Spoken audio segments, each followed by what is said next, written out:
To many, Hawaii is a tropical paradise.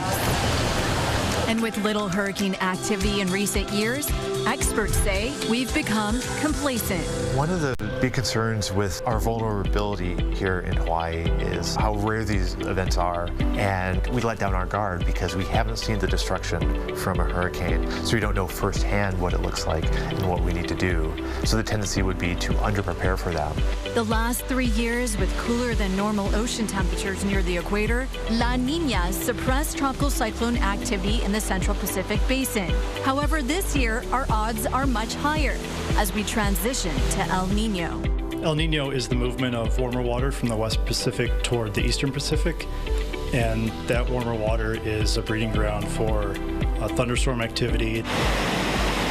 It's too early to say how strong El Niño will be, but experts are urging everyone in Hawaii to get ready for a busier hurricane season, expecting El Niño will leave its imprint on the islands and worldwide. El Niño doesn't just affect us here in the island locally. It has global effects. It brings drier weather to the Western Pacific. A lot of people remember the 1997-98 El Niño when the term kind of entered the popular lexicon, when California received torrential rains, a lot of flooding and damage. For the 2023 season, 4 to 7 tropical cyclones are predicted for the Central Pacific hurricane region. Just how are these storms born? Well, it starts with a favorable environment. Warm, moist air rises, and there's low wind shear.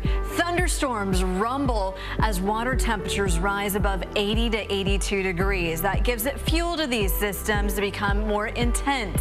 And then once there's circulation, the wind's less than 38 miles per hour, it's a tropical depression. A tropical storm evolves once the winds clock in at 39 to 73 miles per hour, and then a full-blown hurricane once the winds are at 74 miles per hour. Depending on the intensity of the winds, it's categorized from a Cat 1 to a Cat 5, with the most intense at Category 5. And with El Niño returning this year, the ingredients may come together more quickly.